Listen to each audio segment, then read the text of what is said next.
أعوذ بالله من الشيطان الرجيم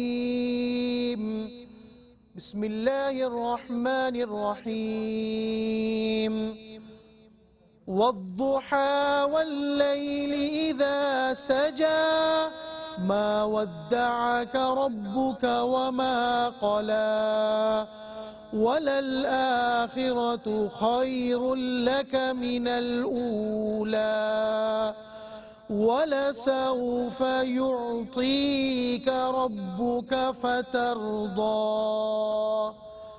صدق اللہ العظیم۔ الحمدللہ رب العالمین والصلاة والسلام علی سید الانبیاء والمرسلین اما بعد اعوذ باللہ من الشیطان الرجیم بسم اللہ الرحمن الرحیم والضحى واللیل اذا سجى ما ودعك ربك وما قلى صدق اللہ العظیم۔ اللہم صلی علی محمد وعلی آل محمد وبارک وسلم رب اشرح لی صدری ویسر لی امری واحلل عقدۃ من لسانی یفقہوا قولی واجعل لی وزیرا من اہلی آمین یا رب العالمین۔ ناظرین کرام السلام علیکم ورحمۃ اللہ وبرکاتہ۔ پروگرام بصیرت القرآن میں آپ کو خوش آمدید کہتے ہیں۔ الحمدللہ آج پروگرام نمبر 1122 آپ کی خدمت میں پیش کر رہے ہیں۔ انشاءاللہ تعالیٰ آج مطالعہ شروع کریں گے سورۃ الضحیٰ کا، اور اس کی پہلی 5 آیات کا مطالعہ آپ کی خدمت میں پیش کریں گے۔ انہی آیات کی تلاوت کے ذریعے الحمدللہ حسب معمول قاری سلمان صاحب نے پروگرام کا باقاعدہ آغاز فرما دیا، اور ہمیشہ کی طرح آج بھی ہمارے ساتھ ہمارے نوجوان ساتھی اسٹوڈیوز میں موجود ہیں، ماشاءاللہ دینی علوم کے طلباء ہیں اور ہمارے پروگرام میں شریک ہو رہے ہیں۔ آئیے خوش آمدید کہتے ہیں اور پروگرام میں شریک کرتے ہیں۔ السلام علیکم ورحمۃ اللہ وبرکاتہ۔ وعلیکم السلام ورحمۃ اللہ وبرکاتہ۔ خیریت سے بیٹا آپ لوگ؟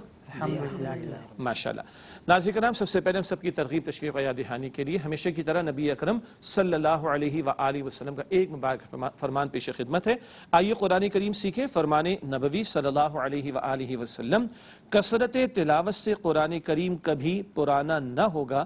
یہ جامع ترمذی شریف کی روایت ہے۔ دنیا میں کوئی کتاب پڑھ لیں، ایک دفعہ بمشکل پڑھی جاتی، دوسری تیسری دفعہ پڑھتے ہیں تو بوریت، اور اس کے بعد تو دل اس کتاب کو کھولنے کا نہیں کرتا۔ لیکن نبی اکرم صلی اللہ علیہ وسلم نے بیان فرمایا کہ کثرت تلاوت سے قرآن کریم کبھی پرانا نہیں ہوگا۔ دنیا کی دیگر جو کتابیں ہم پڑھتے ہیں ان پر تو یہ بات اپلائی ہو سکتی ہے، قرآن کریم کا معاملہ ایسا نہیں۔ اور آپ ماشاءاللہ حفاظ بھی ہیں قرآن حکیم کے، آپ سے بڑھ کر کون اس بات کو جانتا ہوگا کہ ہر مرتبہ جب آدمی تلاوت کرتے تو نیا لطف آتا ہے، اور اگر سمجھ آ رہی ہو تو نور علی نور والی بات ہوتی ہے۔ اس کے بعد ناظرین کرام آپ کے علم ہے کہ ہر مرتبہ جب نئی صورت کا ہم آغاز کرتے ہیں، قرآن کریم کی آخری صورتیں مختصر بھی ہیں، تو ہر دوسرے تیسرے پروگرام کے بعد ایک ترتیب ہمارے سامنے آتی ہے، گزشتہ صورت کے مضامین اور نئی آغاز کی جانے والی صورت کے مضامین کا آپس کا ربط ہم آپ کے سامنے تجزیے کے ساتھ رکھتے ہیں۔ گزشتہ نشست سے سورۃ اللیل کا ہم نے مطالعہ مکمل کیا، اس کا مرکزی مضمون پسندیدہ اور ناپسندیدہ کرداروں کا بیان ہمارے سامنے آیا، کن کو ہدایت ملے گی، جنت کا راستہ کن کے لیے آسان کر دیا جائے گا وہ بھی ذکر ہوا، اور کن کے لیے اللہ تعالیٰ نے یہ طے کر رکھا ہے کہ جو خود برائی کی طرف چلنا چاہے گا اسی راستے پر اس کو چلا دیا جائے گا۔ یہ ذکر بھی پچھلی مرتبہ ہمارے سامنے آ چکا۔ سورۃ اللیل کی آیات کا تجزیہ، مضامین کا ایک ایٹ اے گلانس ہمارے سامنے ویو آ جائے اس تعلق سے۔ سورہ لیل کی پہلی 11 آیات پسندیدہ اور ناپسندیدہ کردار، اور دونوں کرداروں کی 3 صفات کا ذکر مجھے امید ہے کہ آپ کو یاد ہوگا آیا تھا۔ اس کے بعد سورۃ اللیل کی آیات 12 تا 21 پسندیدہ اور ناپسندیدہ کرداروں کا انجام، پہلے ان کرداروں کی صفات کا ذکر اور پھر ان کے آخرت کے انجام کا تذکرہ تھا۔ اس کے بعد سورۃ الضحیٰ کا ہم آغاز کریں گے، البتہ سورۃ اللیل اور سورۃ الضحیٰ کے مضامین کا آپس کا ربط سورت کے حوالے سے پہلا نقطہ اسکرین پر ملاحظہ فرمائیے گا۔ سورۃ اللیل میں اللہ تعالیٰ کی رضا جوئی کی خواہش مند فیاض اہل ایمان کو رضوان کی بشارت دی گئی تھی۔ فیاض جو سخی ہوں، خرچ کرنے والے، رضوان سے مراد اللہ تعالیٰ کی رضا کا اعلان ہو جانا۔ تو سورۃ اللیل میں تو یہ موضوع تھا۔ ربط سورت کے تعلق سے اگلا نقطہ، سورۃ الضحیٰ میں رسول اللہ صلی اللہ علیہ وآلہ وسلم کو بشارت دی گئی ہے کہ اللہ تعالیٰ آپ صلی اللہ علیہ وسلم کو اس قدر عطا فرمائے گا کہ آپ صلی اللہ علیہ وآلہ وسلم خوش اور راضی ہو جائیں گے۔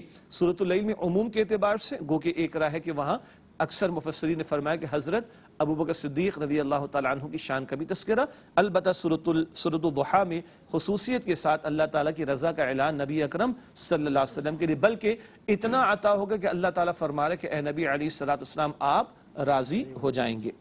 اس کے بعد سورۃ الضحیٰ کا آج ہم آغاز کریں. اس کا مرکزی مضمون سینٹرل تھیم کیا ہے؟ رب کریم کی نبی کریم صلی اللہ علیہ وآلہ وسلم پر عنایات، اللہ تعالیٰ کے انعامات اور احسانات جو نبی مکرم صلی اللہ علیہ وسلم کو عطا ہوئے ان کا تذکرہ ہے. آیات کا تجزیہ کرتے ہیں تاکہ سورت کے مضامین کا تجزیہ ہمارے سامنے آ جائے اور مضامین ایٹ اے گلانس ہم دیکھ سکیں. سورۃ الضحیٰ کی پہلی 5 آیات نبی اکرم صلی اللہ علیہ وسلم کی دلجوئی کا تذکرہ. آج ان آیات کا مطالعہ بھی کریں تو تفصیل آگے آ جائے گی. خاص تناظر میں کوئی اعتراض مشرکین نے اٹھایا اور اللہ تعالیٰ نے جواب عطا فرما کر نبی اکرم صلی اللہ علیہ وسلم کی دلجوئی فرمائی ہے. اگلی آیات سورۃ الضحیٰ کی آیات 6 تا 8 نبی اکرم صلی اللہ علیہ وآلہ وسلم پر اللہ تعالیٰ کی عنایات، آپ صلی اللہ علیہ وسلم کے بچپن کا تذکرہ بھی ہے اور بعد کی عمر کا بیان بھی کہ اللہ تعالیٰ نے جو عنایات آپ پر فرمائی 3 حوالوں سے خاص اس کا ذکر آئے گا انشاءاللہ. اور آخر میں سورۃ الضحیٰ کی آیات 9 تا 11 عنایات پر شکر، اللہ نعمت عطا فرمائے تو بندہ اللہ تعالیٰ کی نعمتوں کا اعتراف کرے اور اس کا شکر بھی ادا کرے. حضور علیہ السلام سے خطاب تعلیم امت کو عطا ہو رہی ہے کہ نعمتوں کے عطا ہونے پر تمہارا طرز عمل کیا ہونا چاہیے.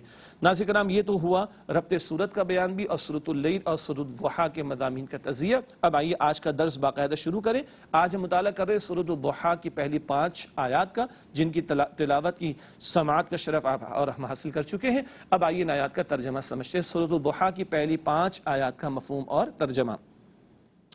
قسم ہے چڑھتے دن کی روشنی کی اور رات کی قسم جب وہ چھا جائے. آپ صلی اللہ علیہ وسلم کے رب نے نہ آپ کو چھوڑا اور نہ وہ آپ سے ناراض ہوا اور یقیناً ہر آنے والا وقت بہتر ہے آپ صلی اللہ علیہ وسلم کے لیے پہلے گزرے وقت سے اور ان قریب آپ صلی اللہ علیہ وسلم کو آپ کا رب اتنا عطا فرمائے گا کہ آپ راضی ہو جائیں گے. یہ پہلی 5 آیات ہیں سورۃ الضحیٰ، ان کا مفہوم اور ترجمہ ہوا. اس کے بعد ہم چلتے ہیں ربط آیات کی طرف. گزشتہ آیات اور آج جن آیات کا مطالعہ کر ان کا باہمی تعلق. پہلے کیا تھا؟ ربط سورت. اب کیا ہے؟ ربط آیات. ربط آیات کے حوالے سے پہلا نقطہ، سورۃ اللیل کے اختتام پر صاحب ایمان سخی شخص کے لیے اللہ تعالیٰ کی طرف سے دلجوئی کا ذکر تھا. جو ایمان والا راہ خدا میں خرچ کرے اللہ تعالیٰ کی طرف سے اس کے لیے عنایتوں کا بیان اور اس کے لیے اللہ تعالیٰ کی رضا کا تذکرہ بھی ہے. سورۃ الضحیٰ کے آغاز میں نبی محترم صلی اللہ علیہ وسلم کی دلجوئی کا اعلان ہے. وہاں عموم کے اعتبار سے بیان اور یہاں خصوصاً نبی اکرم صلی اللہ علیہ وسلم کے لیے دلجوئی کا تذکرہ. اس کے بعد تعارف کی طرف چلتے ہیں. جو باتیں تفصیل سے تشریح میں بیان کرتے ہیں ان کا ایک خاکہ یا آؤٹ لائن پہلے ہم پیش کرتے ہیں. تعارف کے حوالے سے 3 باتیں ہمیشہ کی طرح آج بھی ہیں. پہلا نقطہ اسکرین پر ملاحظہ فرمائیے گا. نبی کریم صلی اللہ علیہ وسلم کے لیے دلجوئی اور رب کائنات کے التفات کا ذکر. التفات کا مطلب متوجہ ہونا. تو اللہ کی خصوصی عنایت، خصوصی توجہ نبی اکرم صلی اللہ علیہ وسلم کے لیے اس کا تذکرہ ہے. اگلا نقطہ تعارف کے ذیل میں ہے، بلا شبہ آپ صلی اللہ علیہ وسلم کے لیے ہر آنے والا دور پچھلے دور سے بہتر ہوگا. بات کی ہر کیفیت پچھلی کیفیت سے بہتر ہوگی. تشریح آگے بیان کریں گے. یہ دنیا کے اعتبار سے بھی اور یہ آخرت کے اعتبار سے بھی ہے. اگلا اور آخری نقطہ تعارف کے ذیل میں ہے، ان قریب نبی کریم صلی اللہ علیہ وسلم کو دنیا و آخرت کی اس قدر نعمتیں عطا کی جائیں گی کہ آپ صلی اللہ علیہ وآلہ وسلم راضی ہو جائیں گے. اور اس راضی ہونے کے خاص پہلو ہے جو امت سے متعلق بھی ہے، اس پر بھی انشاءاللہ ہم کلام کریں گے. تعارف کے بعد چلتے ہیں تجزیے کی طرف، یعنی ہر آیت میں کیا مضمون آ رہا ہے، کیا موضوع آ رہا ہے. ایک ایک آیت کے موضوع کو الگ سے ہم بیان کرنے کی کوشش کرتے ہیں. سورۃ الضحیٰ کی پہلی 5 آیات کا تجزیہ. سب سے پہلے آیت نمبر 1، چاشت کے وقت کی قسم. چاشت کا وقت وہ جب سورج بلند ہو جاتا ہے اور روشنی خاصی اس کی تیز ہو جاتی ہے، بلکہ تپش بھی آنا شروع ہو جاتی ہے. اگلا نقطہ آیت نمبر 2 کے تعلق سے، چھا جانے والی رات کی قسم. اب یہ دن کی روشنی کی قسم اور رات کے چھا جانے کی قسم کیوں اٹھائی گئی، اس کی تشریح آگے آ جائے گی انشاءاللہ. اس کے بعد اگلی آیت ہے آیت نمبر 3، نبی کریم صلی اللہ علیہ وسلم کی دلجوئی. اور آخر میں آیت نمبر 4 تا 5، نبی کریم صلی اللہ علیہ وسلم کے لیے عنایات کا بیان اللہ تعالیٰ کی طرف سے. ناظرین کرام الحمدللہ ہمیشہ کی طرح اب تک آج کی زیر مطالعہ آیات کا مفہوم و ترجمہ، ربط آیات، تعارف و تجزیہ کا بیان مکمل ہوا. اب آگے چلتے ہیں آیات کی تشریح کا سلسلہ آپ کے سامنے رکھتے ہیں. سورۃ الضحیٰ کی پہلی آیت قرآن حکیم اس مقام پر ارشاد ہوا، والضحیٰ. اس آیت کا مفہوم و ترجمہ، قسم ہے چڑھتے دن کی روشنی کی. یہ آیت نمبر 1 کا ترجمہ. تشریح کے حوالے سے پہلا نقطہ اسکرین پر ملاحظہ فرما لیجیے. ضحیٰ اس وقت کو کہتے ہیں جب سورج بلند ہوتا ہے، جب سورج کی تپش محسوس ہونے لگے اور دن روشن ہو جائے، اسی وقت چاشت کی نماز بھی ادا کر رہے ہوتے ہیں، اس کو عربی میں صلاۃ الضحیٰ بھی کہا جاتا ہے کہ سورج کے بلند ہو جانے، دن کے روشن ہو جانے اور سورج کی روشنی اور اس کی تپش کا محسوس کیا جانا، جب یہ پہلو سامنے ہو جائے یا آ جائے تو پھر چاش کی نماز ادا کرتے ہیں، عربی میں اس کو صلاۃ الضحیٰ کہا جاتا ہے۔ تو ضحیٰ کا مفہوم ہمارے سامنے آ گیا۔ اگلا نقطہ، یہاں اللہ تعالیٰ نے چڑھتے دن کی قسم اٹھائی جب دھوپ آ رہی ہوتی ہے، وہی سورج کی شدت یا تپش محسوس ہونا شروع ہو جائے۔ اگلا بیان ہے سورہ ضحیٰ کی آیت نمبر 2 کا، ارشاد ہوا وَاللَّيْلِ إِذَا سَجَى، یہ آیت نمبر 2، اس کا مفہوم ترجمہ، اور رات کی قسم جب وہ چھا جائے، یہ آیت نمبر 2 کا ترجمہ ہوا۔ تشریح میں ایک ہی مختصر نقطہ ہے، رات کی قسم جبکہ وہ سکون کے ساتھ چھا جائے۔ رات میں سکون ہوتا ہے نا، دن میں آدمی مشقت کرتا ہے، کوئی اسٹوڈنٹس ہیں تو پڑھ رہے ہیں، کوئی نوکری کر رہا ہے، کوئی جاب کر رہا ہے، یہ ساری دن بھر کی محنتیں ہیں، مشقتیں ہیں، اور اس کے بعد آدمی کو سکون کی نیند رات میں میسر آ جاتی ہے۔ یہ الگ بات ہے کہ اکثر و بیشتر اب لوگ رات کو جاگتے ہیں، دن میں یہ فطرت کے برعکس معاملہ ہے۔ مجبوری ہو تو بات الگ ہے، کسی کی رات کی فلائٹ ہے تو بات الگ ہے، لیکن عموم کے یا کسی کی فیکٹری کی نوکری کا معاملہ ایسا آ جاتا ہے، بعض لوگوں کی شفٹنگ میں ڈیوٹیز ہوتی ہیں، کبھی دن کی شفٹ اور کبھی رات کو، ایک الگ بحث ہے۔ عموم کے اعتبار سے رات آرام کے لیے، دن کام کاج کے لیے، تو سکون والی رات کی طرف اشارہ، جبکہ رات چھا جائے۔ اب یہ دن اور رات کی قسم کیوں اٹھائی گئی، آگے اس کی تشریح اگلی آیت میں آ رہی ہے انشاءاللہ۔ اگلی آیت ہے سورۃ الضحیٰ کی آیت نمبر 3، ارشاد ہوا ما ودعک ربک وما قلی، اس آیت کا مفہوم ترجمہ، آپ صلی اللہ علیہ وسلم کے رب نے نہ آپ کو چھوڑا اور نہ وہ آپ سے ناراض ہوا۔ یہ آیت نمبر 3 کا ترجمہ ہوا۔ تشریح کے حوالے سے پہلا نقطہ، ایک بار نزول وحی میں کچھ وقفہ ہوا تو مشرکین نے نبی کریم صلی اللہ علیہ وسلم کو طعنہ دیا کہ آپ کا رب آپ سے ناراض ہو گیا ہے، معاذ اللہ۔ یہ ابتدائی دور کی بات ہے، جب اول نبی اکرم صلی اللہ علیہ وسلم وحی کا نزول ہوا تو کچھ دن کے لیے درمیان میں وحی کے نزول میں ایک وقفہ آ گیا، تو اس پر مشرکین نے کہا اچھا ان کا رب تو ان سے ناراض ہو گیا، یہ وحی کا سلسلہ کیوں رک گیا؟ آپ کہتے ہو مجھ پر اللہ کی طرف سے کلام نازل ہوتا ہے، تو کیوں رک گیا کلام کہ اللہ ناراض ہو گیا؟ یہ اعتراض مشرکین نے کیا ہے، معاذ اللہ۔ اس پر اللہ تعالیٰ کی طرف سے جواب عطا ہوا ہے۔ اس آیت کی تشریح کا اگلا نقطہ ہے، جس سے آپ صلی اللہ علیہ وسلم کو فکر لاحق ہوئی، فکر اس بات کی کہ میں تو انہیں اللہ کا پیغام پہنچا رہا ہوں، اور اگر کچھ وقفہ آ گیا تو یہ اعتراض کرنے شروع ہو گئے۔ اب اگر یہ اعتراض کرنے پر لگے رہے تو میری دعوت کیسے سنیں گے، اور میں جو اللہ کا پیغام پہنچانا، یہ فکر اللہ کے نبی علیہ السلام کو لاحق رہی۔ انبیاء علیہ السلام کا خوف اصل میں تو کس کے بارے میں ہوتا ہے؟ فقط اللہ کے بارے میں۔ بقیہ وہ دعوت کے امور کے بارے میں، دین کے کاموں کے بارے میں فکر مند ہوتے ہیں کہ لوگ قبول کیوں نہیں کر رہے، قبول کرنے میں رکاوٹ کیا شے بن رہی ہے، لوگ حق کا انکار کیوں کر رہے ہیں، اس سے وہ فکر مند ہوا کرتے تھے۔ یہ فکر لاحق ہوئی کس کو؟ نبی اکرم صلی اللہ علیہ وسلم کو۔ اگلا نقطہ، ان آیات میں نبی کریم صلی اللہ علیہ وسلم کی دلجوئی کی جا رہی ہے کہ یہ فکر نہ کیجئے، ان کے بارے میں آپ پریشان نہ ہوں، یہ جو اعتراضات کر رہے ہیں اس کو آپ خاطر میں نہ لائیں، اس کے بارے میں فکر مند نہ ہوں، یہ دلجوئی عطا ہو رہی اللہ تعالیٰ کی طرف سے۔ لیکن دلجوئی کا انداز کیا ہے؟ اللہ تعالیٰ دن کی روشنی کی قسم اٹھا رہا ہے اور رات کی تاریکی کی قسم اٹھا رہا ہے، کیوں آخر؟ اب اگلا نقطہ، ان آیات میں نبی کریم صلی اللہ علیہ وسلم کی دلجوئی کی جا رہی ہے۔ اگلا نقطہ ہے دن اور رات کی قسم بیان فرمانے کی حکمت۔ قسموں کا بیان اس آخری پارے کی کئی صورتوں میں آیا، سورۃ اللیل میں بھی ہم نے دیکھا، سورۃ الشمس میں بھی دیکھا، حکمت ہوتی ہے، یہاں بھی حکمت ہے، وہ کیا ہے بھلا؟ اگلا نقطہ اسکرین پر بالاخره فرما لیجیے، دن بھر کی مشقت کے بعد رات آرام کا باعث ہوتی ہے، نیز رات کا مطلب یہ نہیں کہ اب دن کی روشنی نہ آئے گی۔ دو باتیں ہیں، ایک نقطہ تو پہلے بھی آیا، آدمی دن بھر میں مشقت میں ہوتا ہے، تھک جاتا ہے جی، تو رات میں وہ آرام کر لیتا ہے، سکون کر لیتا ہے، حاصل کر لیتا ہے۔ وحی کا نزول آسان اور ہلکا معاملہ تو نہیں ہے نا، لو انزلنا هذا القرآن على جبل لرأيته خاشعا متصدعا من خشیۃ اللہ، اللہ تعالیٰ نے فرمایا سورہ حشر کی آیت نمبر 21 ہے، اگر اس قرآن کریم کو کسی پہاڑ پر نازل کرتے تو تم دیکھتے کہ وہ اللہ کی خشیت سے دب کر پھٹ کر ریزہ ریزہ ہو جاتا، اس قدر جلال والا کلام قرآن حکیم۔ ہاں، نبی اکرم علیہ السلام کے قلب اطہر کو اللہ تعالیٰ نے اس پر جلال کلام کے نزول کے لیے تیار فرمایا، لیکن ہے تو بڑا مشقت والا معاملہ۔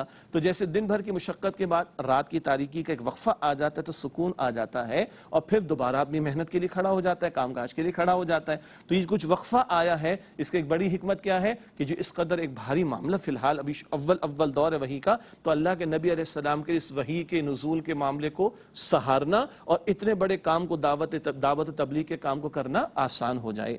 یہ ہے جو حکمت ہمارے سامنے آ رہی ہے دن اور رات کی قسم اٹھانے کی۔ ایک اور نقطہ مختصر یہ ہے، رات کی تاریکی ہے تو اس کو دیکھ کر آدمی مایوس نہ ہو جائے، کیونکہ رات کی تاریکی کے بعد دن بھی روشن ہوتا ہے۔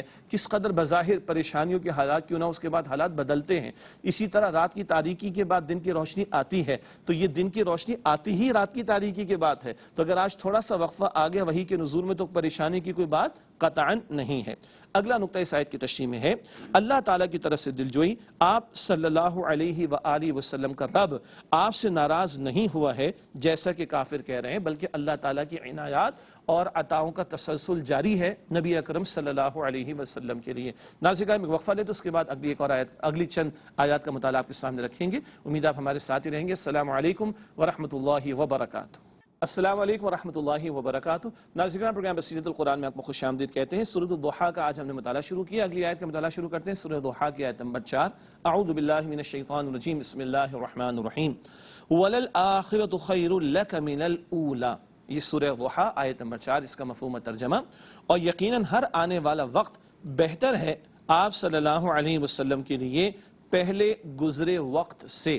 یہ آیت نمبر 4 کا مفہوم و ترجمہ تشریح کے حوالے سے پہلا نقطہ اسکرین پر ملاحظہ فرمائیے گا۔ اور بلا شبہ آپ صلی اللہ علیہ وسلم کے لیے ہر اگلی ساعت پچھلی ساعت سے بہتر ہے۔ ہر اگلی ساعت پچھلی ساعت سے بہتر ہے۔ یہ عموم کے اعتبار سے بھی ہے، یہ دنیا کے لیے بھی ہے، اور یہ آخرت کے لیے بھی ہے۔ اس کی تھوڑی سی وضاحت اگلے نقطے میں ہمارے سامنے آ رہی ہے۔ اس آیت کی تشریح کے حوالے سے اگلا نقطہ ہے، درجات کی بلندی، نصرت الہی، کامیابی اور انعام و احسانات کا سلسلہ جاری رہے گا۔ دنیا میں بھی اللہ تعالیٰ ہر اگلی ساعت کو پچھلی ساعت سے بہتر فرما دے گا۔ اگلے درس میں جب اگلی آیات ہم پڑھیں گے تو اور ہمارے سامنے بات آئے گی کہ حضور علیہ السلام کا بچپن کا دور یتیمی کی کیفیت میں بھی گزرا، اللہ تعالیٰ نے سہارا عطا فرما دیا۔ کبھی ظاہری اعتبار سے کوئی تنگ دستی کا معاملہ رہا، اللہ تعالیٰ نے غنی بھی فرما دیا۔ پھر اللہ کے رسول علیہ السلام پر مستقل اللہ کی طرف سے وحی کا نزول ہو رہا ہے، اللہ کے رسول علیہ السلام کی حفاظت کا اہتمام ہو رہا ہے، آپ کی دعوت کو لوگ قبول کر رہے ہیں۔ گو کہ مکہ مکرمہ میں کم لوگوں نے قبول کیا، لیکن مدینہ شریف کا دور آیا تو زیادہ لوگوں نے قبول کیا۔ درجہ بدرجہ ہر اگلی کیفیت پچھلی کیفیت سے بہتر ہوتی چلی جا رہی ہے۔ انعامات کا نزول، عنایات کا عطا کیا جانا، اللہ تعالیٰ کی نصرت کا عطا ہونا، ایمان والوں کی تعداد میں اضافہ ہونا، دین کی شان اور شوکت میں اضافہ ہونا، ہر اگلی ساعت پچھلی ساعت سے بہتر ہو رہی ہے۔ اگلا نقطہ اس آیت کی تشریح میں، اور آخرت میں بھی نبی اکرم صلی اللہ علیہ وسلم کو سب سے بلند مقام عطا ہوگا۔ ایک مقام تو مقام محمود کا بھی ہے، اور اسی کے ذیل میں شفاعت کبریٰ کا حق بھی حضور علیہ السلام کو عطا ہوگا۔ اور آخری بات کیا ہے، بعد از خدا بزرگ توئی، قصہ مختصر کہ اللہ تعالیٰ کے بعد سب سے بڑی ہستی نبی اکرم صلی اللہ علیہ وسلم کی۔ اگلی اور آخری آیت آج کے مطالعے کے اعتبار سے سورۃ الضحیٰ کی آیت نمبر 5، وَلَسَوْفَ يُعْطِيكَ رَبُّكَ فَتَرْضَىٰ، اس آیت کا مفہوم و ترجمہ، اور ان قریب آپ صلی اللہ علیہ وسلم کو آپ کا رب اتنا عطا فرمائے گا کہ آپ راضی ہو جائیں گے۔ یہ آیت نمبر 5 کا مفہوم اور ترجمہ تشریح کے حوالے سے پہلا نقطہ، ان قریب نبی کریم صلی اللہ علیہ وسلم کو دنیا و آخرت میں اس قدر نعمتیں عطا کی جائیں گی کہ آپ صلی اللہ علیہ وسلم خوش ہو جائیں گے۔ اس دنیا میں بھی حضور نے دعوت کا کام اکیلے شروع کیا، پھر اللہ تعالیٰ نے صحابہ کرام کی مقدس و پاکیزہ جماعت عطا فرمائی، اس جماعت کے ہاتھوں اللہ کا دین غالب ہوا، اور حضور کی نگاہوں کے سامنے وَرَأَيْتَ النَّاسَ يَدْخُلُونَ فِي دِينِ اللَّهِ أَفْوَاجًا، دنیا میں بھی حضور کی آنکھیں ٹھنڈی ہوئیں صلی اللہ علیہ وسلم، اللہ کا دین غالب ہو گیا، آخرت میں بھی آپ کو شفاعت کبریٰ کا حق عطا ہوگا تو حضور علیہ السلام خوش ہو جائیں گے۔ البتہ ایک حدیث مبارک میں ذکر آتا ہے کہ اللہ کے پیارے رسول علیہ السلام نے فرمایا کہ میں تو اس وقت خوش ہوں گا جب میرا ہر امتی جنت میں داخل ہو جائے گا۔ یہ ہمارے لیے خوشخبری ہے۔ ہاں کچھ ناہنجار ہیں، گنہگار لوگ ہیں، امت کے افراد ہیں، کلمہ پڑھنے والے ہیں، وہ اپنے ایسی کرتوت ہیں کہ جو جہنم کی سزا کی طرف ان کو لے کے جائیں گے۔ اللہ تعالی ہم سب کی حفاظت فرمائے۔ کچھ کا معاملہ تو پہلے مرحلے میں ہی جنت میں داخلے کا اور حضور علیہ السلام کی شفاعت کے نتیجے میں، اور کچھ کا معاملہ بالآخر ہوگا کہ وہ اپنی سزا بھگت کر پھر بہرحال جنت میں داخل کیے جائیں گے۔ البتہ حضور نے کیا فرمایا، یہ ہمارے لیے بشارت ہے کہ میرا ہر امتی جب جنت میں داخل ہو جائے گا تب میں راضی ہوں گا۔ تو امتی کے لیے جنت کی بشارت بھی اس ذیل میں، اس حدیث مبارک میں جو کہ مسلم شریف میں آئیے ہمارے سامنے آ جاتی ہے۔ اگلا اور آخری نقطہ اس آیت کی تشریح میں ہے، ایک مراد دنیا کی فتوحات اور آخرت کا اجر و ثواب بھی ہے۔ دنیا میں فتوحات عطا ہو رہی ہیں، بدر کا میدان ہو اور فتح مکہ کو ذہن میں رکھیے، اللہ کا دین غالب ہو رہا ہے، اور پھر آخرت میں بھی اجر و ثواب، اور اجر و ثواب کی انتہا ہے حضور نبی اکرم صلی اللہ علیہ وسلم کے لیے مقام محمود کا عطا کیا جانا، شفاعت کبریٰ کا حق عطا کیا جانا۔ تو دنیا میں فتوحات اور آخرت کا اجر و ثواب اور مقام بلند سب اس میں شامل ہے کہ اللہ سبحانہ وتعالیٰ کو اتنا عطا فرمائے گا کہ آپ راضی ہو جائیں گے۔ ناظرین کرام، الحمدللہ سورۃ الضحیٰ کی پہلی 5 آیات کا مطالعہ کسی درجے میں ہوا مکمل۔ اب وقت ہے سوالات کا۔ ہمارے ساتھیوں سے ہم چلتے ہیں، ان کی طرف پوچھتے ہیں کہ وہ کیا سوالات آج ہم سے پوچھنا چاہتے ہیں، کوشش کریں ان کے جواب آپ کے سامنے ان کے سامنے آ سکے۔ جی بیٹا، پہلا سوال۔ قرآن کریم میں بار بار قسموں کا ذکر آیا ہے، اس میں ہمارے لیے کیا حکمت ہے؟ ہاں، قرآن حکیم میں بار بار قسموں کا ذکر آتا ہے اور آخری بارے میں تو بہت زیادہ ہے، تو اس میں کیا حکمت ہے ہمارے لیے؟ اچھا، ہم لوگ بھی آپس میں جب گفتگو کرتے ہیں تو کبھی کہ اللہ کی قسم بھائی میں صحیح کہہ رہا ہوں، ایسے ہی ہے نا؟ یہ کب ضرورت پیش آتی ہے؟ جب کوئی ہماری بات کا یا تو اعتبار نہیں کر رہا ہوتا، یہ مخلوق کی بات ہو رہی ہے، اللہ کی بات نہیں ہو رہی، مخلوق کی بات ہو رہی ہے، یا تو کوئی ہماری بات کا اعتبار نہیں کر رہا ہوتا، یا ہم کسی بات کی اہمیت کو ظاہر کرنا چاہتے ہیں۔ کیا خیال ہے؟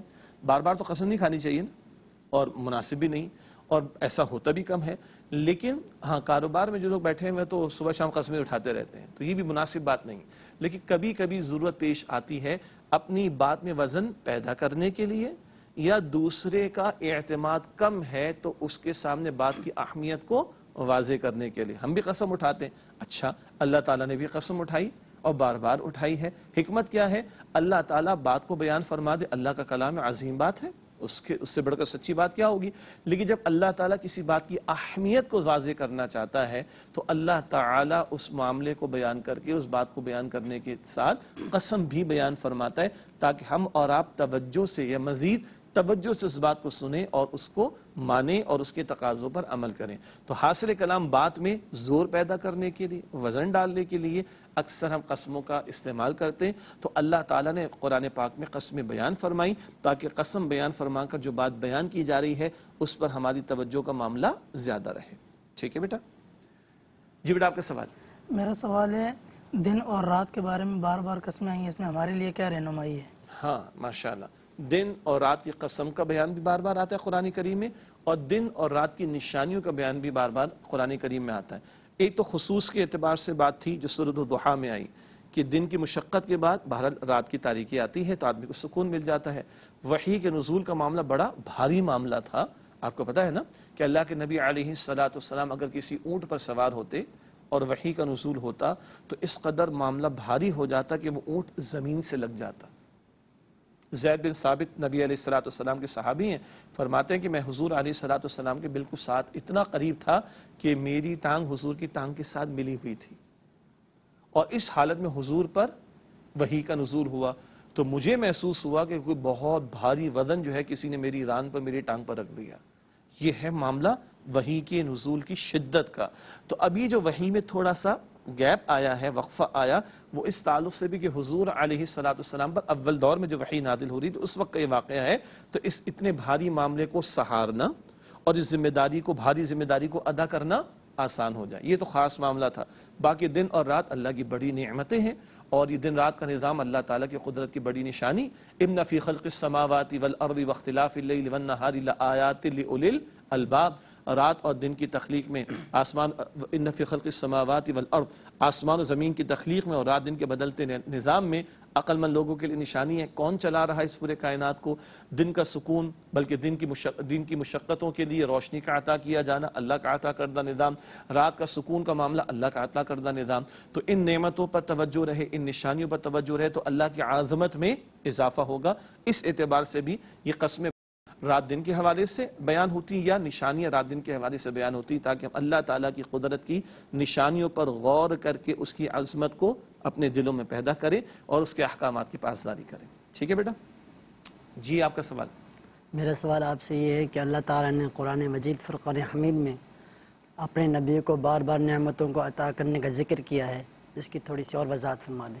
ہاں، نبی مکرم علیہ الصلوۃ والسلام پر تو پورا قرآن حکیم نازل ہوا، خود قرآن حکیم کا نزول ایک بہت بڑی نعمت اور نعمت عظمیٰ ہے جو نبی اکرم صلی اللہ علیہ وسلم کو عطا کی گئی۔ یہاں اللہ تعالیٰ نے عموم کے اعتبار سے بھی ذکر کیا کہ آپ کا رب آپ کو اتنا عطا فرمائے گا کہ آپ راضی ہو جائیں گے. اس سے قبل ذکر آیا کہ ہر بعد آنے والی کیفیت آپ کے لیے پچھلی کیفیت سے بہتر ہوگی. کچھ مخصوص انعامات اگلے درس میں ہمارے سامنے آئیں گے اگلی آیات میں. لیکن اگر آپ غور کریں تو اللہ کے نبی صلی اللہ علیہ وسلم پر عظمتیں نچھاور ہوئی ہیں اور عنایت اللہ تعالیٰ کی طرف سے. اللہ کے نبی علیہ السلام خاتم الانبیاء، اللہ کے نبی علیہ السلام کو آخری کلام عطا ہوا، اللہ کے نبی علیہ السلام پر دین کی تکمیل کا اعلان ہوا، ختم نبوت کا معاملہ آپ کے لیے مخصوص کیا گیا. آپ کی امت سب سے بڑی امت ہوگی، آپ کی امت کی صفیں جنت میں سب سے زیادہ ہوں گی. آپ علیہ الصلاۃ والسلام کی زبان مبارک پر اللہ تعالیٰ نے حق کو ایسا جاری کیا کہ اس کو قیامت تک کے لیے محفوظ فرما دے. پچھلی کوئی کتاب محفوظ نہیں، الہامی کتاب قرآن پاک قیامت تک کے لیے محفوظ ہے. اللہ کے نبی علیہ السلام کے لیے اعلان ہے وَرَفَعْنَا لَكَ ذِكْرَكَ، سورہ انشراح میں پڑھیں گے. اللہ کے نبی علیہ السلام کے لیے اعلان ہے اِنَّا أَعْطَيْنَاكَ الْكَوْثَرَ. پھر قیامت کے دن کا معاملہ شفاعت کبریٰ کا حق آپ کو عطا ہوگا. لواء الحمد، حمد کا پرچم حضور کے ہاتھ میں ہوگا اور حضور ایسی تعریف اللہ تعالیٰ کی کریں گے کبھی کسی نے نہ کی ہوگی. اور شفاعت کبریٰ کا حق ہوگا، مقام محمود عطا ہوگا. یہ فضائل در فضائل، عنایات در عنایت ہے اللہ تعالیٰ کی کہ جا بجا قرآن کریم میں احادیث مبارکہ میں ان کا تذکرہ ہمیں ملتا ہے صلی اللہ علیہ وآلہ وسلم. ناظرین کرام، الحمدللہ سوالات ان کے جوابات آپ کی خدمت پیش کیے کہ پروگرام کے آخری لمحات میں آخری مختصر سیگمنٹس کو شامل کرتے. سب سے پہلے قرآنی معلومات کا نقطہ ہے. آج کا نقطہ نوٹ کیجئے گا. سورۃ القارعہ میں اعمال کے وزن کیے جانے اور لوگوں کے انجام کو بیان کیا گیا ہے. سورۃ القارعہ، القارعۃ ما القارعہ، ایک ایک آیت کے مضامین ہم آپ کے سامنے رکھتے ہیں قرآنی معلومات کے نقطے کی روشنی میں. اور سورۃ القارعہ میں اعمال کو تولا جانا اور لوگوں کے نتائج ان کو بیان کیا گیا. اس کے بعد حاصل مطالعہ، ریکیپ یا خلاصہ. آج بھی 3 باتیں اس حوالے سے. پہلی بات اسکرین پر ملاحظہ فرمائیے گا، نبی کریم صلی اللہ علیہ وسلم کے لیے اللہ تعالیٰ کی طرف سے دلجوئی. اگلا نقطہ، بلا شبہ آپ صلی اللہ علیہ وآلہ وسلم کے لیے ہر آنے والا وقت پچھلے وقت سے بہتر ہے. اور آخری نقطہ اس تعلق سے، عنقریب نبی کریم صلی اللہ علیہ وسلم کو دنیا و آخرت کی اس قدر نعمتیں عطا کی جائیں گی کہ آپ صلی اللہ علیہ وآلہ وسلم خوش ہو جائیں گے. اس کے بعد چلتے ہیں جائزے کی طرف. 3 سوالات آج بھی ہیں. جائزے کا مطلب سیلف اسسمنٹ، ہم اپنا انالیسس کریں، تجزیہ کریں. کچھ آیات ہم نے پڑھی سمجھی، اب ہمارے لیے کیا رہنمائی اور کیا غور و فکر کی دعوت دی گئی، اس کو ہم جائزے میں 3 سوالات کی روشنی میں سمجھتے ہیں. پہلا سوال، کیا ہمیں یہ فکر لاحق ہے کہ اللہ تعالی ہم سے راضی ہو جائے؟ ساری زندگی کا حاصل کیا ہو؟ اللہ راضی ہو جائے. سب پا لیا، اللہ کو نہ پائے تو کیا فائدہ؟ اور اگر اللہ کو راضی کر لیا اور اللہ کو پا لیا تو سبھی مل گیا، کچھ بھی نہیں کھوئیں گے پھر ہم انشاءاللہ. اگلا سوال، کیا ہم مایوسی کے وقت ان نعمتوں کو یاد کرتے ہیں جو اللہ تعالیٰ نے ہمیں عطا فرمائی ہیں؟ نعمتوں کا تذکرہ ہونا چاہیے، نعمتوں کو غور و فکر میں لانا چاہیے. اگر آج مشکل نظر آ رہی تو ذرا پہلے دیکھو اللہ تعالیٰ نے کتنے اچھے حالات رکھے تھے. آج اگر بیماری تو پہلے خوشحالی کس نے دی تھی؟ اللہ نے. بلکہ پہلے صحت کس نے دی تھی؟ اللہ نے. آج اگر تنگ دستی ہے تو پہلے خوشحالی کس نے دی تھی؟ اللہ نے. تو جب نعمتوں پر توجہ رہتی ہے تو آدمی مایوسی سے بچ جاتا ہے. اگلا سوال جائزے کے طور پر، کیا ہم اللہ تعالیٰ سے آخرت کی کامیابی کا سوال کرتے رہتے؟ اللہ کی توفیق کے بغیر نہ ہم نیکی کر سکتے، نہ اللہ کی توفیق کے بغیر ہم کامیاب ہو سکتے ہیں. تو مستقل سوال اللہ سے آخرت کی کامیابی کے اعتبار سے، کیا یہ ہمارا مستقل وظیفہ ہے یا نہیں؟ وظیفہ، ہاں وظیفہ وہ جو مستقل پڑھنے والا کرنے والا معاملہ ہوتا ہے. تو کیا مستقل اللہ تعالیٰ سے ہم آخرت کی کامیابی مانگتے ہیں کہ نہیں؟ اصل معاملہ کہاں کا ہے؟ نظر دنیا آتی ہے لیکن اصل معاملہ کہاں کا ہے؟ بولیں بھائی، زور سے بولیں. آخرت کا ہے نا. تو اصل مسئلہ ہمارے لیے کس کا ہونا چاہیے؟ چھوٹی سی دنیا کا یا سب سے بڑی آخرت جو ہمیشہ کے لیے؟